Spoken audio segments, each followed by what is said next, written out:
Hey, Dr. Jon Finn here. Welcome to the Habit Mechanic podcast. Right now, you can get my new best-selling book, Train Your Brain for the AI Revolution, at tougherminds.co.uk. The digital book, audiobook, and physical book are all available at a special price that you won't find anywhere else. Hello, Habit Mechanics. I hope you've had a fantastic week so far. My name's Dr. Jon Finn.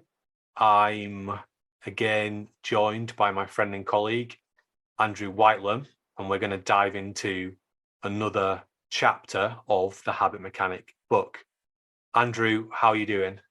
Yeah, hi, John. Really well, thank you. Hope you're doing good too. And yes, this podcast, we're looking at chapter 8, which is a really seminal part of the book for me. It talks about your journey to where you are now in great depth and is fascinating. You title it My Light Bulb Moment, why I made it my mission to help others become habit mechanics. And there's so much fascinating detail and so many fascinating stories and anecdotes in there that I think people really will want to listen to this one. We'll get into that in a moment, but what have you been up to in recent days, John? Do let me know. Yeah, so really busy at the moment. In fact, spending most of my time training people up to become certified habit mechanic coaches. Which is really exciting and interesting. We've got such a diverse range of people who are training up, where we work one-to-one together over about 6 months. We do 6 90-minute sessions where I train people how to use the Habit Mechanic habit metric tools and the Habit Mechanic toolkit so that they can use them for themselves, but also for their clients. Or to start creating packages that they're going to use for inside their business or inside a new business that they're creating. We've got people who are working in big businesses, within sport, within the military, within education, but also people that've got their own private coaching businesses, but also people that want to start a coaching business. And then, yeah, I'm just excited that we're getting such a great group of people that they'll go on our website as certified coaches, and just makes it easier for us to help as many people as possible to use these tried and tested tools to make life easier, because we know how difficult it is. So that's what I'm spending most of my time doing this week, and it is really rewarding work, so that's good. Yeah, and it really does connect with something we're going to discuss later in the podcast. We're returning to the topic of artificial intelligence again, and its implications for our modern world and our society and our world of work, and the fact that you're helping to create more people who can add value to other people's lives and support them in ways that, shall we say, machines can't.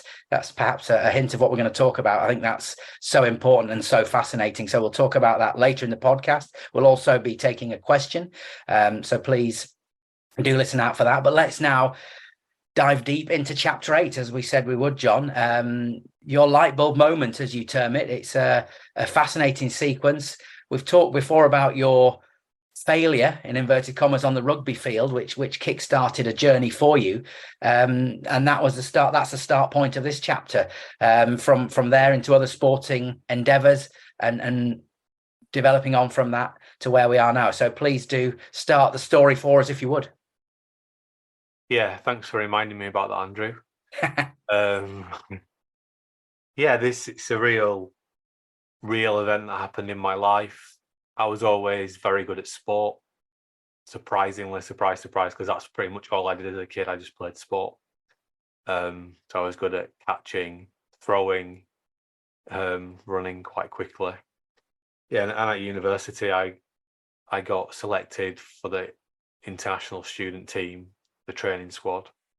And we were having a warm-up game before we were going to play Australia. And I basically blew my chance by what we might call in sports psychology choking under pressure. So it was a cold, wet, windy day in the north of England, and we were playing a men's professional team. I think I was 19 at the time. And all I had to do was catch a high ball that, well, I was pretty much stood underneath the goalposts on our own goal line, and the ball was swirling around up in the air, coming down faster and faster towards me. But all I could say to myself was, don't drop it, don't drop it, don't drop it. And it's like saying, don't think of a white elephant, so I didn't even drop the ball. I just completely missed it. The opposition scored a try. I got substituted pretty much soon afterwards. And then I didn't get selected for the game, but I'd also ruptured a quad in that sort of probably 18-month period. So it was a real struggle for me to keep physically fit enough to get to the physical conditioning levels I needed to be at to compete at that level. So I knew that my rugby career was pretty much over anyway, because I was physically kind of broken. So I decided that if I couldn't compete on the field, the next best option was to help others to do it better. And part of the reason I was kicking myself about the particular choking episode was because I was studying sports psychology and I was finding it particularly interesting. So I knew that I shouldn't be saying that to myself, but we know there's a big difference between knowing and doing. And that really, I suppose, accelerated my focus in my academic studies, knowing that if I wanted to make a career of this, I needed to get a good undergraduate degree classification so that I could go to study a good master's program. And you did that, Jon. I will exclusively reveal for everybody listening or people who haven't read the book, and your interest in sports psychology and the mental processes within sport prompted you to study a master's then, and because of your performance as an undergraduate, you were able to. And during that time, you had some contact with some very progressive thinkers, some people working on the cutting edge of the discipline, and also around a period termed the decade of the brain, where new science, specifically functional MRI technology, enabled us to learn more about how our brain works. Yeah, so where I studied my master's, it was a 5-star research institute. This is the elite level of research programs as judged by the government. And we had such a fantastic range of academics carrying out cutting edge performance orientated research. We had some very high profile physiologists doing NASA research. They were looking at muscle atrophy and the impact astronauts going into space had on their muscles. So that was fascinating. And then we had a group of sports scientists that were trying to use the latest measurement tools to really understand physical and mental performance.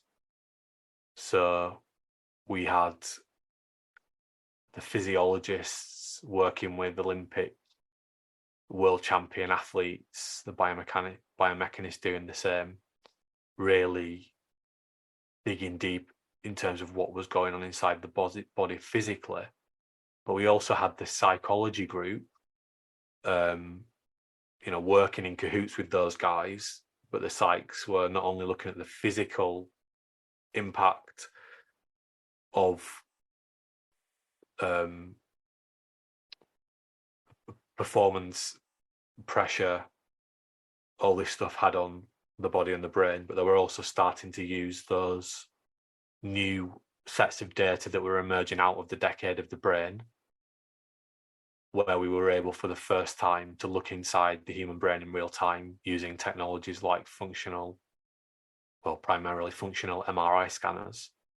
And I remember at the time a lot of for some reason the French government had invested a lot into functional MRI scanners. So a lot of the papers we were reading were, thankfully they weren't written in French, but they were written by French academics, because I can't read French, but they were written by French academics. So we were sort of on the first wave of seeing this data. and trying to make sense of it as to what did it mean for physical performance. You know, one of the seismic things that was coming out of that data, which might feel really obvious now, is the concept of neuroplasticity, that brains are changing all the time. We did not used to understand that. And it was, you know, back then it was almost like we think our brains are like plasticine, but, you know, now we're very compelled by that. So yeah, that was a fascinating time. And again, because I decided that I wanted to make a living out of this, I just kind of threw myself into it. And I think off the back of that work, that year, I think I generated 2 or 3 peer-reviewed publications.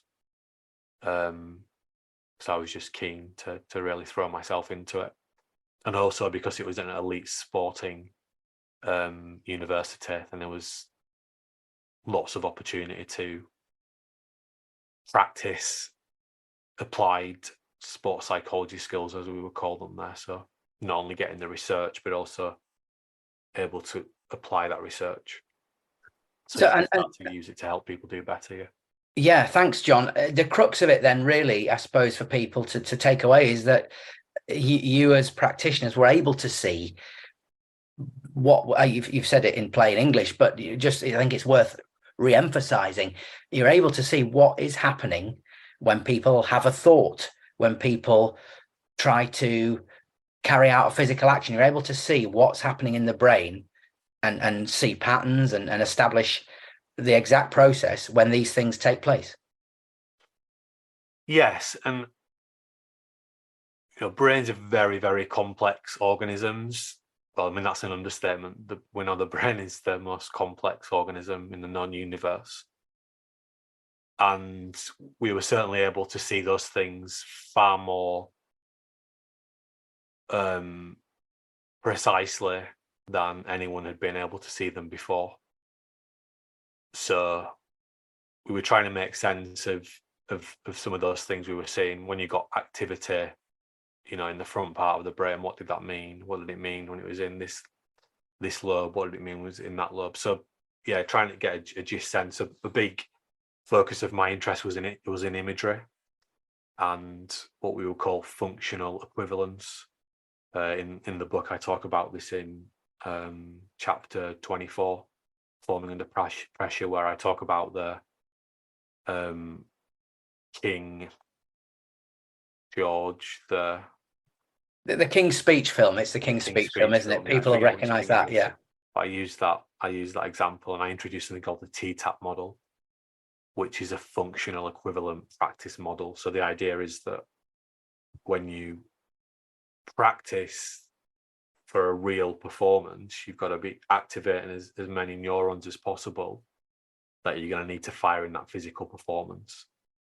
So yeah, we were using, I didn't see any of that stuff in my undergraduate, and my suspicion would be now if I went back to do my undergraduate again, I'm not sure I would see any of it, or maybe much of it. I think my understanding, speaking to peers and colleagues, is that they were not exposed to this stuff, and many of them still are not. So even though that's 20 years old now, of these experiences that we're sharing, they're still not widely accessed. You think if someone's done a degree in psychology, they must know everything about why people think and what they do and how to change their behavior. Well, that's a nonsense. Psychology is so complex. You think if you're going to be a medical doctor, you train, I think, for 7 years as a minimal, then you specialize in something. And even your GP doesn't know everything about everything. They've got a general gist of things, and you'll be sitting in their office with them sometimes, and they're going to have to go Google or look in their database to check something out. So if you get a degree in psychology, you spend 3 years looking at something. Psychology has, I think it's got 7 core disciplines. You're going to maybe learn a little bit about one of those disciplines. Whereas what really started to resonate with me in this, when I started to get exposed to the brain in the master's program, was, wait a minute, the brain is at the middle of all this. the brain's at the heart of this stuff, and no one's ever mentioned it to me before. And when I'm reading all these other psychology textbooks, no one's talking about the brain yet. That's at the heart of all of these processes. And now we can look inside it. We don't have to rely on these black box, outdated thinking theories anymore. We can move beyond this. And that was the start of the journey. Not just for me, it was the first time we could actually see inside the brain. So yeah. Yeah, and I think people might be worried that the podcast's turning into a university challenge or some sort of academic forum, but I think it's so important just to flag that and emphasize that for people, that this understanding now, when you realize the understanding you had and the insights you gained, you can see why it's the foundation, as you say, for the habit mechanic approach, the book, Habit Mechanic University app, and changing behavior and understanding how people think. So I think it's really worthwhile just dwelling on that for a moment. So back to you then, Jon. After this period, this successful period of study, you started to then move into the world of work where these skills and insights are required, the sports industry, and you worked in a sports analytics company and in those disciplines, and that brought you to a lower league football club where some of this stuff really happened for real, and you were able to observe and influence some really fascinating moments. Tell us more about that, please. Yeah, so I got the first job after my master's with a company called Prozone that doesn't exist anymore. It's now called Stats. They were one of the pioneering companies that were measuring in real time what professional athletes, in particular footballers, were doing on the field, how far they were running, how many tackles they were making, how many passes they were making, etc., etc. So they were creating this, I suppose, statistical software package after every game for the coaching staff of the teams that were our clients. And as part of my training, I got posted with a small team called Scunthorpe United, who were at that time in League One, which is the third tier of the English professional football leagues. And yeah, I worked with them for I ended up going to work with them, being employed by them, not by, I moved away from Prozone and I actually just went to work for Scunthorpe. So I was using my ability to use the software, but also my psychology skills as well. So I was the psych/analyst. And in my second season, we won the league against the odds. We were more favourites to be relegated and get promoted. And we ended up winning the league by spending 50% less on player wages than our direct competitors, essentially the teams that came second and third in the league. They spent about 50% more than us on player wages, yet we accumulated more league points than they did. And at the time, it was a UK record in professional football for the least amount of money spent for the most league points gained. It was a seismic achievement. And part of how we were able to achieve that, there's a real Moneyball story, was that we were very good at recruiting young players from Premier League teams, from much bigger teams than us. That were very good. The young players were very good, but they weren't better than David Beckham or Wayne Rooney or Steven Gerrard. So it was hard for them to get first team football on a regular basis at the pinnacle of the English football pyramid. So we'd typically take these guys on loan, the young guys. We'd see if we liked them. If we liked them, we typically pay in the region of about £100,000 for them. Yeah, some of the players that we pay £100,000 for, a few years later, I think we saw one guy on for a 95% profit. And the club that bought him was the same club we bought him from. So he was their product, essentially. But there were other young men, I'd say not so much at our club, but that, you would see that I would know, because that was sort of I hung around with quite a lot of high performing athletes. So I knew from my own stories, from the things I was seeing in the league, in professional football, rugby, cricket, also from the literature, that just because you were one of the best when you were 18, it was no guarantee that anyone would even be paying you a full-time wage to play full-time football, for example, when you were 21, 22. So what you would call the academy to first team transition became really interesting for me. And then also when we got promoted out of League One into the Championship, which I'd argue is the most competitive league in the world, which is the second tier of English football. So everyone fighting to get into the Premier League, which we know is the most lucrative soccer league in the world. I just saw a lot of really interesting transitions when we went into that league, what I'd call performance transitions, leadership transitions. So my interest in the junior to senior / academy to first team transition and the leadership performance transitions I was seeing during that promotion period inspired me to do a PhD to learn more about the things that I was seeing. And at the heart of that PhD was emotional regulation, which I felt was the key to being healthy, happy, and at your best. And if you could learn how to get good at it and habitualize it, which I talk about, I think in chapter 14 of the book, implicit emotional regulation. If you can do that, then that is literally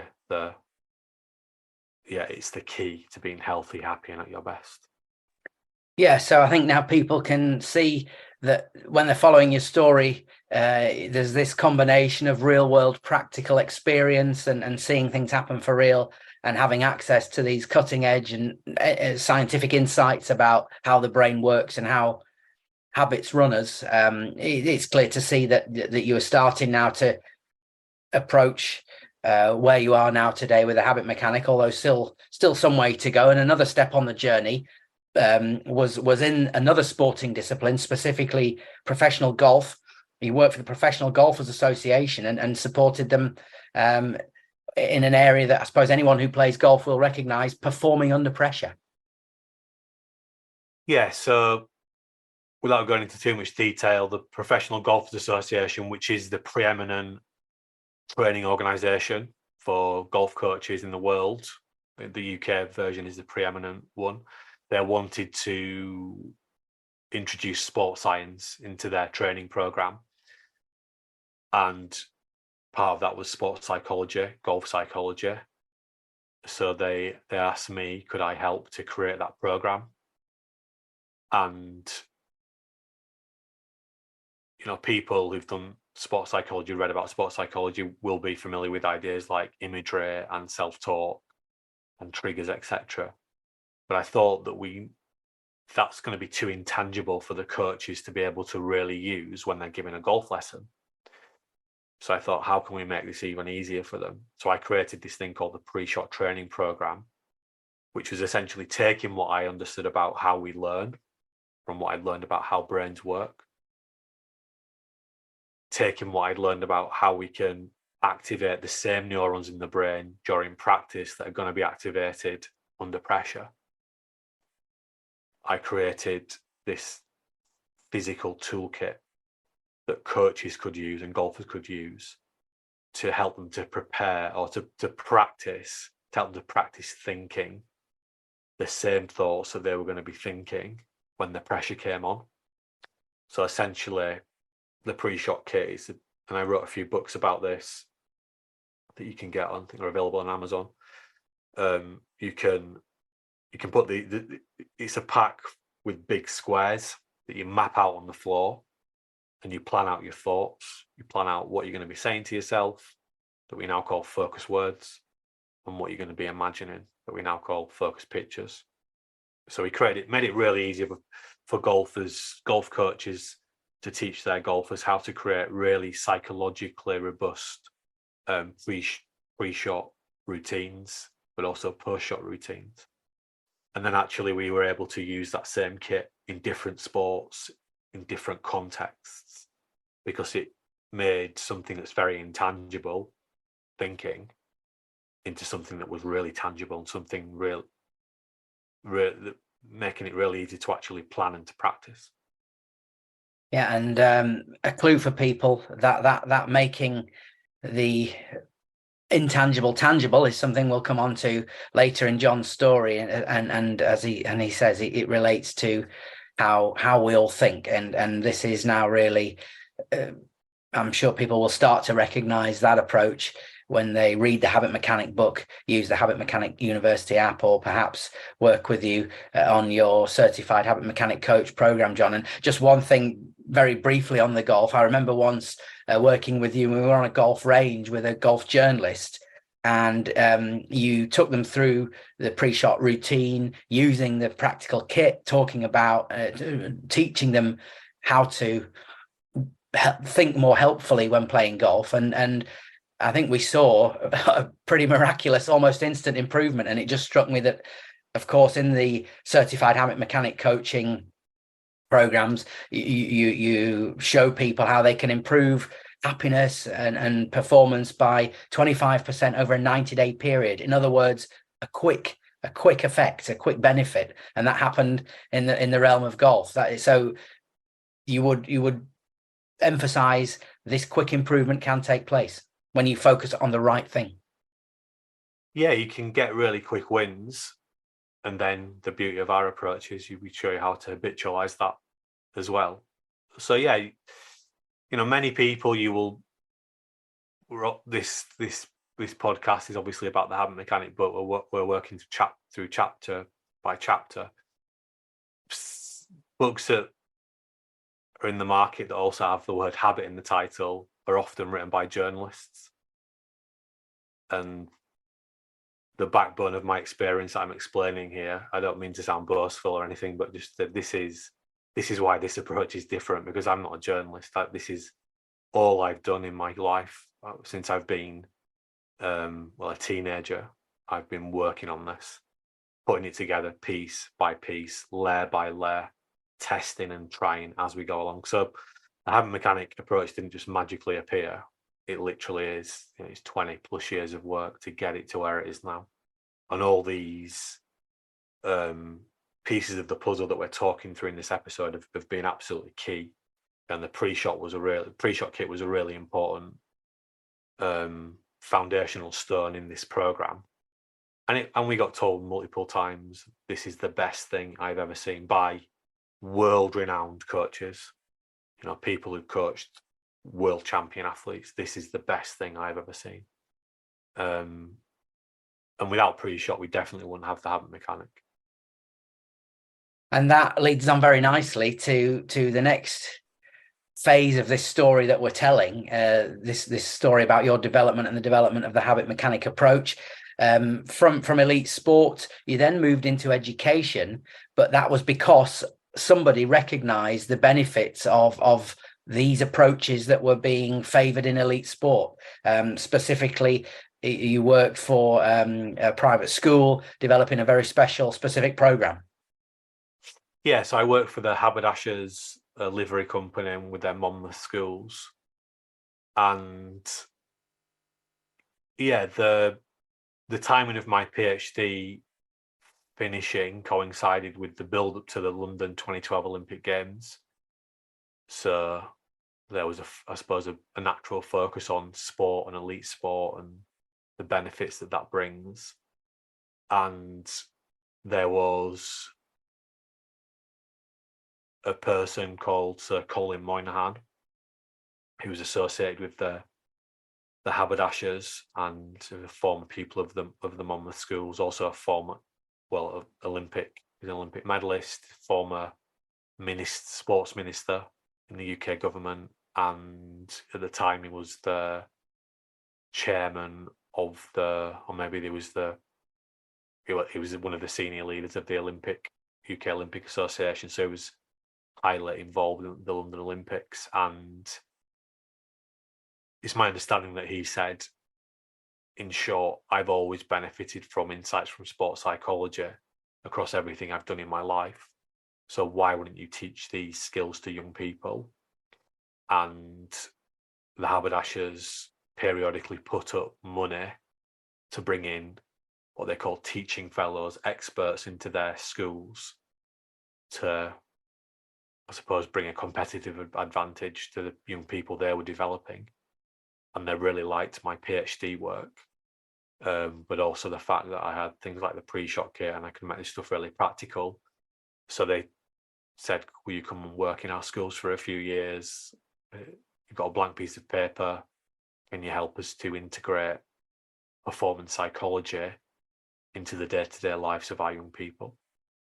So that's how that started, and that was a really important chapter in my journey to creating the habit mechanic approach as well. Yeah, and I suppose then that is the first time young people, children, which I think is very significant, were exposed to this approach. And they weren't, of course, like professional athletes who, for better or worse, might have had a reason to be interested in improving their mental approach to what they did.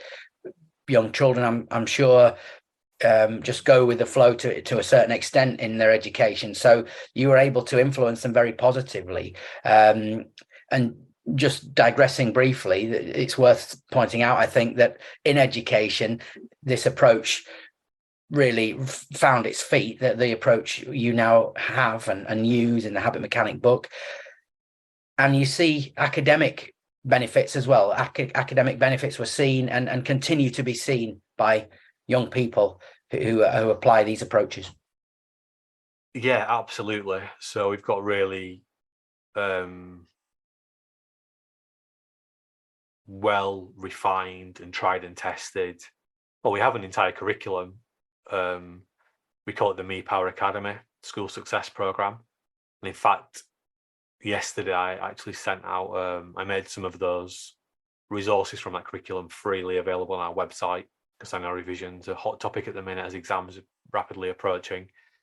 Probably the first set of real exams since the lockdown, where there's, I suppose, no leeway being given to the young people taking them, so the pressure's on. So yeah, I made some of those resources available yesterday from our curriculum. But yeah, we've seen time and time again, and these are not just examination performance tools. These are the curriculum is for developing. It's like, if you've read The Habit Mechanic, it's the kids' version of that. But the people always ask about impact, and an obvious way to measure impact in education is exam performance.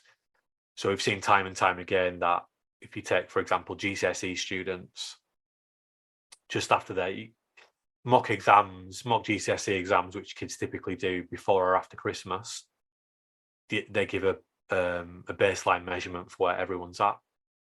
And what we see then, if we take some young people after their mock exams, so you've got a baseline measurement, we give them, say, a 12-week training program. We don't spend 12 full weeks with them, but we teach them how to use our planner, for example. We give them an hour a week, just upskilling them on different things. We see that those children that we train to become habit mechanics, they get an extra half a grade improvement per subject compared to the pupils that don't do it. That's an average. Some pupils jump multiple grades. So everyone improves between their mock exams on average and their real GCSE results. Are the people that we work with improved by an extra half grade across every subject. We don't teach them anything about their subjects. We teach them how to focus and learn and build better revision and exam performance habits. And we teach them that stuff in a way that they can transfer those learnings out into every domain of their life. So we hear the word transferable skills quite a lot. This is these are the real transferable skills, I would say.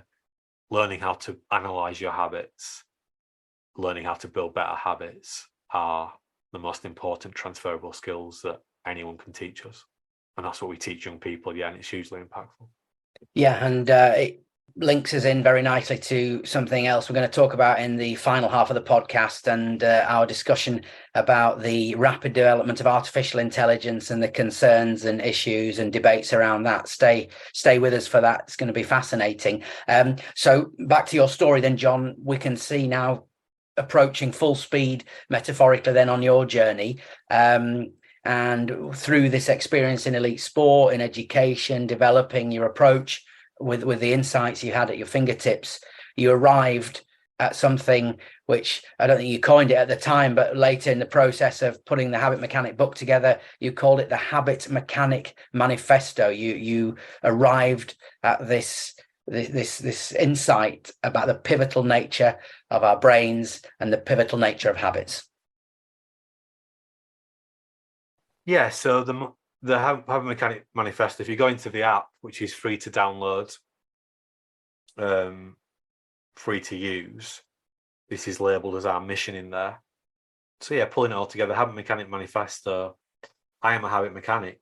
I don't use outdated self-help and coaching methods that are becoming less and less effective in the challenging modern world. I use proven insights from cutting-edge neuroscience, behavioral science, and psychology to develop my own resilience and performance habits. Then I use the same techniques to help those around me thrive and succeed. I change people's lives by empowering them to be their best. My fellow habit mechanics help me to be my best. I am only one habit away. So yeah, in a nutshell, that's what I think the habit mechanic approach is about. It's a force for good. It's about helping people to actually do better and learn to do that in a way that they can also help others to do better. You can do that formally by learning to become a certified habit mechanic coach, but equally, any tool that you're currently using from the book, it's designed in a way that it's easy to show someone else how to get the benefits. Yeah, and in the book, you set out that Habit Mechanic Manifesto for people to see, and as you say, it's in the Habit Mechanic University app too. You then go on to talk about an important concept, I think. You use the phrase "only one habit away" to, I think, show people how they can begin a journey to feeling better and doing better, performing better. You talk about the idea of super habits and destructive habits and identifying those and the importance of that. Please tell us more about that, because I think it's something that people really does get their attention. Yeah, so in short, I've learned that some habits are more impactful than others, both positively and negatively. The ones that are more positively impactful, I call super habits. The ones that are more negatively impactful, I call destructive habits. The destructive habit is something that you do, one habit that has a negative knock-on effect and activates lots of other unhelpful habits. So, for example, a destructive habit might be I finish work too late, so I'm really hungry, so I eat too much. Then I can't sleep very well, and then the next day I don't feel very good, so I'm not very productive and not very focused, so I end up finishing work late again, then I eat too much again, and then I start to gain weight, and it goes on like that. Could be I finish work too late and I'm stressed, so I have a glass of wine, but then I have another glass and another glass, and although I might fall asleep quickly, the quality of my sleep is poor.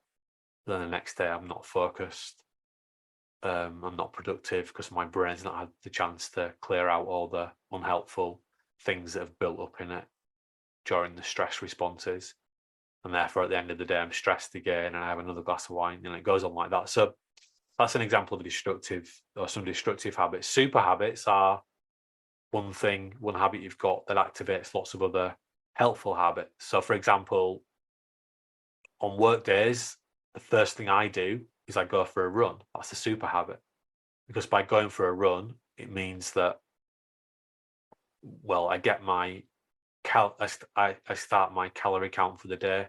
I try to do about 10 miles on work days, walking and running. I get my brain working well, get the right neurotransmitters into my brain so I can sit at my desk and be focused, clever, productive, do the kind of work that makes me feel good about myself, do the kind of work that helps me to achieve my goals. I know that I'm going to eat more healthily if I've done that exercise. I'll be able to finish work on time, and so on and so forth, just by doing one habit, going for the run. And I have lots of different, creating a tea plan is another super habit that I've got. You see people doing that in the app every single day.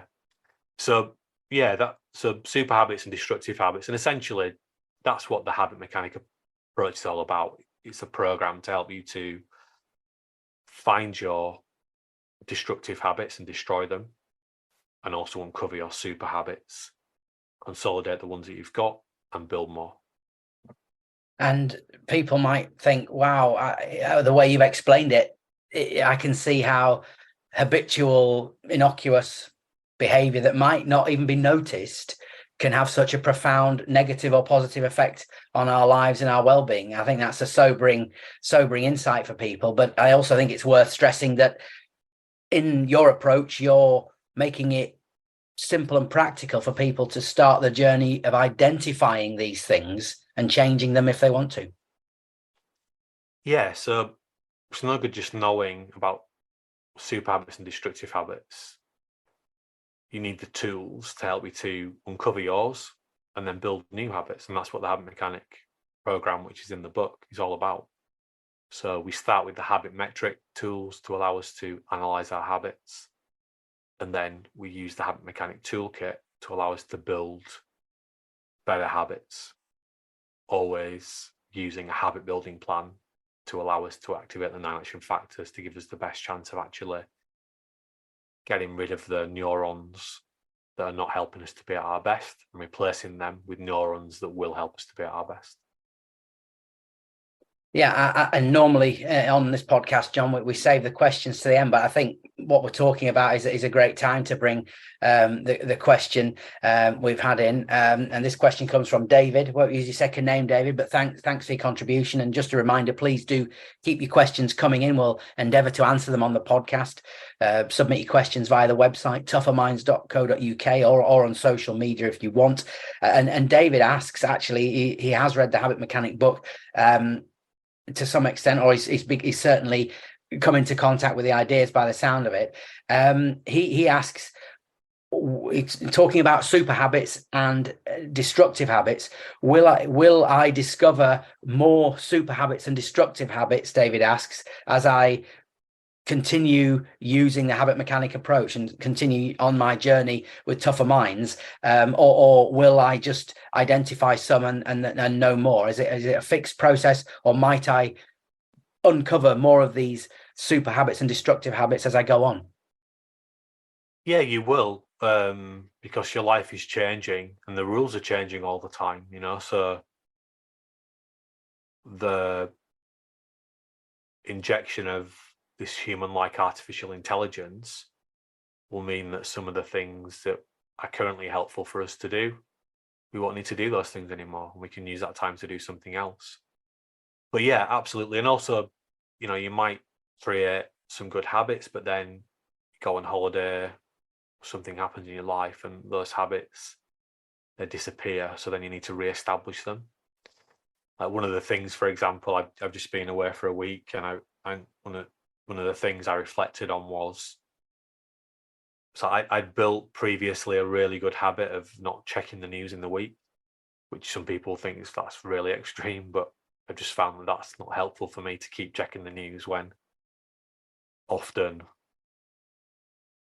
there's nothing that I'm missing out on. If I just check the news at the weekend, it's actually quite rewarding to see all the interesting stories and how they've developed. But also I'm not constantly interrupting my attention by looking and seeing what's on the news. And I noticed that habit had really slipped during the last period of time. So I want to re-establish that now.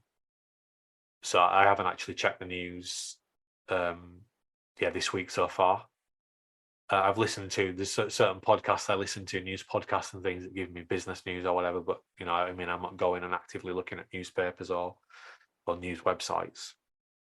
But I can feel it would be easier for me just to open up the BBC website. You can feel the urge to do that. So it's just an example of me re-establishing or destroying a destructive habit that I've been on top of before, but it slips, so now I need to work on it again. So our life is always dynamic. Things are changing, the rules are changing, and we're never just going to find a set list of super and destructive habits. There's always going to be a backbone of my super habits. It's going to be pretty stable, but there will always be new little things that I'll be adding into it, tweaking and refining. And the same for the destructive habits. There's a good chance that a new destructive habit is going to creep into my life in the next 6 months. It's going to be really unhelpful for me. But if I keep engaging in regular self-watching, daily, weekly, monthly, I'm going to be aware of that faster, and therefore I'll be able to destroy it faster. So I hope that answers the question for David. Yeah, I think it does, John. And David, many thanks for sending your question in. As I say, please do keep them coming in via the website, tougherminds.co.uk. Well, in the final bit of the podcast, John, you've touched on it already. We're going to talk about a new story relating to artificial intelligence. So something you mentioned just in your answer then. And we're prompted to do this again by a podcast called The Real Story, which is available on BBC Sounds. And it asks the question, can we control artificial intelligence? Because a number of figures in the tech world have expressed major reservations about the rapid development of AI. Elon Musk is among them. I think in the podcast he says he's reported as wanting to have a pause on the whole development of AI around the world. Apparently, the European Union is developing regulations, a regulative framework to govern AI. China is trying to develop a law to regulate the development of AI, and hundreds of senior figures in the technology sector have signed a letter asking for this pause to happen. So real genuine concerns, almost sounds like some sort of international diplomatic crisis, the way they're putting it. That's the background. People saying that AI can be terribly damaging in terms of things like human rights, disinformation, fake news, etc. But the podcast also interestingly asked for an expert panel to consider the risks and rewards of it more broadly. And one of the questions that they raised was, should we automate all jobs? And this feeds into the report by investment bank Goldman Sachs, which said AI could replace 300 million full-time jobs in due course, which we've talked about on previous podcasts. And then in Europe only. Wow, I missed that, John. I missed that fact. Okay, so that gives you a even bigger sense of the scale. And then the final element, which is just important as we just set this context, a professor of computer science at the University of California, Berkeley, Stuart Russell, and I'm paraphrasing him here. He says, in this new age of AI, people, an important distinction to draw, will be involved in interpersonal jobs.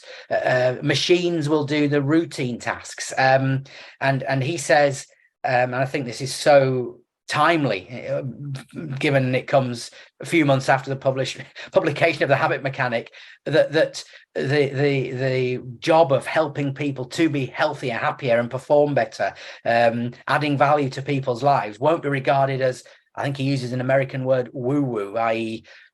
slightly airy-fairy, as we might say in the UK. They will be regarded as essential to everyday life. And I know that's an approach, that's an analysis you have a lot of time for. Yeah, and I think that, so we're going to need more certified habit mechanic coaches, absolutely. This is the thing. And the challenge that Stuart Russell did an entire lecture series for this on the BBC, I think, Christmas of 2021, in the Wreath or the Wraith lecture series. Yeah, he points out that we're going to need humans to look after each other, essentially, because AI is millions of miles away currently from being able to do that, being able to read humans' emotions, etc. But the challenge that we face is, and he points this out, the mainstream approaches to doing it are not very effective. And the woo-woo is an American term, for what we call in the UK a little bit fluffy. It's not very robust. And the way I think about it, so if you've got, and it's interesting actually, we can contextualize this because there was some data that came out yesterday from the New York University's Brookings Institute, a very well-regarded research institute. And their data showed that 23% of the US adult population has mental health challenges. That's about 58 million adults in the US alone. And interestingly, what they find is that if you've got these mental health challenges when you're between 27 to 35 years of age, so if you're now between the ages of 27 to 35, you've got mental health challenges, that by the time you get to 50, your earnings will be 24% lower than those peers that don't have mental health challenges, right, in the same age period. So they're starting to tie us not, our brains not working well, or us not being able to get our brains working well, not being able to build and sustain helpful habits with things like loss of earnings, substantial loss of earnings. And I think that's really interesting. And when I look at what are the if I'm 27, if I'm 35, if I'm any age, what are the solutions available that can actually help me to do better? Well, one is we have medicine. And if we look at the 9 action factors, which is in chapter 18 of the book, I'm not going to go into all of it now, but if we look at the 9 action factors, medicine really deals with just one of those factors, which is brain optimization, which is great. It's a great starting point, but it doesn't deal with the other 8 factors you need to activate to help you to build and sustain more helpful habits, which is what mental health management is about, which is what high performance is about. So that's one mainstream approach we use. The other mainstream approach we use is therapy or coaching, traditional coaching. And I'd say if you plug medicine and traditional coaching together, that probably represents 99.9.9.9% of the ways that people use to help them to do better. But traditional therapy and coaching also are not all that effective because they only activate, I think, 3 of the 9 action factors. They'll help you to get your brain working better. They'll help with some processing of stress. They'll help with your mindset, which is another one of the 9 action factors. And they'll also help with some more knowledge and some more skills, which is another one of the 9 action factors. But they still don't directly deal with the other 6 9 action factors. So we need to get better at learning how to help ourselves and others to do better in a sustainable way. One, because the AI ain't going to be able to do that anytime soon, so that's where our jobs are going to be. But 2, because the current approaches are not very effective. They're a great starting point, but they're not designed to actually help people to change and build new, lasting, helpful habits, because they don't activate all of the 9 action factors. The only approach that I know that does that is the habit mechanic approach. And that's what people that are training to become certified habit mechanic coaches are learning how to do. Changing behavior is like a game, because there are a established set of rules that we now understand that drive what we do. So when you train to become a certified habit mechanic coach, you learn how to play the game in your own life, but you also learn how to help others to play the game, so they've got a better chance of winning, so that they're healthier, happier, and at their best more often. So yeah, I think it's a fascinating area. And as you're saying, it just makes the habit mechanic approach more important, because we can use AI to do we're going to be able to use AI, human-like AI, to do lots of things, but it ain't going to help us to do the very clever human, what we might call coaching processes, because the tech's just nowhere near being able to do those generalizable things yet. Yeah, and I think another facet of this, which feeds into the habit mechanic approach, Jon. Obviously, you've told us everything we need to know, really, then about that idea of working towards getting people to help each other more in the way that they need to be helped in this new world, a brave new world, to quote Aldous Huxley. But also, this is a massive period of change and flux in business and industry and in society. And the habit mechanic approach can help us be resilient and manage the change successfully. Yeah, so the heart of change is habits ultimately. Your organization is built on habits. Just taking a step back from that as well, if we just think about education, we don't need teachers to dispense the knowledge anymore. It's available on Google. It's available you're going to be able to get an artificial intelligent chatbot to teach you anything that you want to learn. We already see that in the language apps, language learning apps, much more effectively 24/7 than a human being can by themselves. So what we're going to need from educators is that they are actually better at their job is to nurture and coach the young people. So you don't, for example, get the first learning of Shakespeare in the class. You do that outside of the classroom, and then what you do in the class is, it's more discursive. It's more about coaching and tweaking and refining. Yeah, so coaching is key. But yeah, the change management is harder than ever to do. I'm hearing, and it's more relevant than ever because when we've now got probably millions of people right now as we speak looking into how do we embed this new human-like AI into our businesses? How do we use it to help our businesses be more competitive and beat our competitors? But in order to do that, we're going to have to help people to develop new habits, and not just habits to use a new tech, but actually habits so that they can do more focused, clever, high impact work that artificial intelligence can't do. And we talked about that, I think, in the last episode of the podcast. So yeah,